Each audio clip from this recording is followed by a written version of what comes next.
Hi, and thanks for watching. In this video, we will look at Bagua circle walking as a practice to develop root, the martial idea of centeredness, a connection to the ground, a stability, a point from which you can generate power. And so I had someone ask me about this question, so I thought I would do a quick video on it. I've done a previous video a while ago on Bagua circle walking and some of the general pointers of how to do it. I will cover that again in this video, but not only just do we need to know how to do it, we need to know how to do it correctly. And in doing it correctly, this is a part that helps develop this martial root.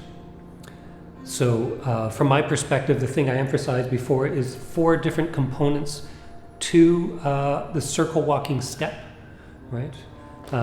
They are, from the beginning, there is the fact that you're balancing on one foot, right? You have your weight supported by one foot as the other foot extends to take that step. And so there's the balancing aspect is the first part. Second part is this extension of the forward foot. Third is the drive forward. You're on the back weight, you're back weighted on the back foot, and you drive yourself forward from that back foot. And then the fourth is the grab and pull. Once your front foot lands and makes contact with the ground, we grab and pull our weight onto that front foot. So those 4 components, those 4 aspects, there's the balancing, the first one, the extension, the second, or the kick, the drive, and then lastly, the grab and pull.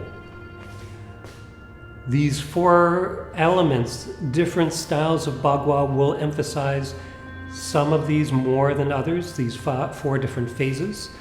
Some will emphasize the grab and pull, some will emphasize the drive forward, some will, of course, emphasize the balance or the kick, the extension. So depending on the style, one or more of these aspects will get highlighted. However, I think it's fair to say that there is all 4 components, no matter the style of Bagua that you're doing. So let's look at each one and try and understand how they help in terms of developing this idea of rootedness.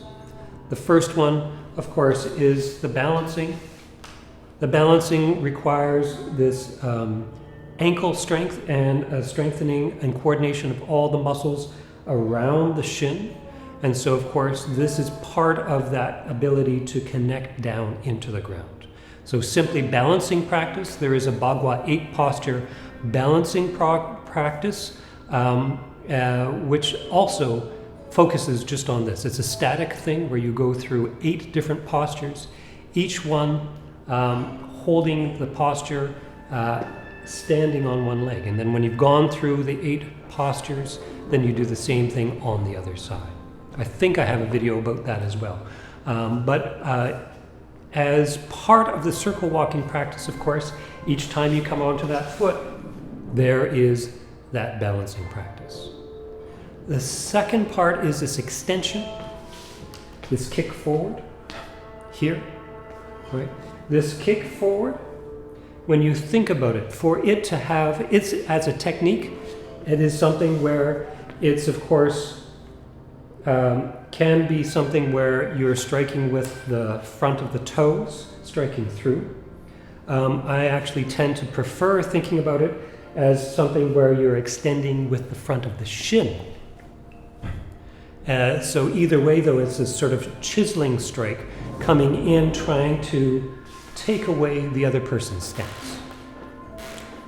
For that to be useful, you have to set your weight back quite a bit, down and back. So when we do this step here, we do have to think about how to set the weight into the hip and keep the weight back, considerably back, right? So if we're here with this kick, it is not going to be as set into the hip, and then any of that force is likely to uproot you, and you will be the one losing the balance rather than the other person. for this to be helpful, you have to set your weight down. And then if to set your weight down and have this extension, you have to set your weight back. So getting into this kind of back weighted low stance as you do this front extension is part of that developing of the root. Of course, from there, the third part is the drive. And again, I think of the drive as something where from the shin bone, you're using that as a driving force, putting force into that lower leg and coming through. Right. For that to happen, we've already got it so that our weight is back and down. From there, we need the additional flexibility through the ankle to be able to drive that shin forward, keeping the center of gravity low. If there isn't that flexibility through the ankle, the push will come through sending the weight up.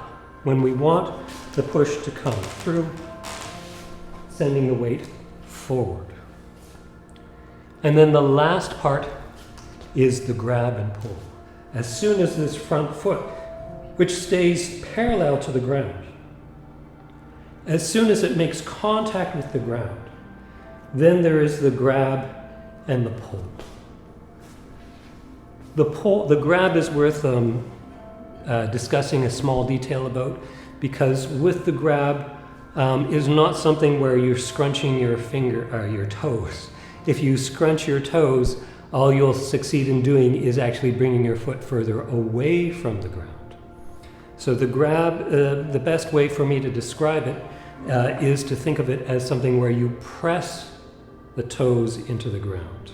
Other people talk about it as if this was the foot, from the center of the foot acting like a suction cup. But if you think about that suction cup action, and that creating that suction here has the same effect, as in you will need to press the toes against the ground to create that. So two different ways of describing what I think is exactly the same action, which is something where once that foot lands, press the toes against the ground, engage the muscles through the lower leg to stabilize the ankle and the knee, and then pull your weight onto this leg, onto the front leg, and into the front leg, as opposed to coming onto the front leg, which implies, in my mind, a change in your center of gravity.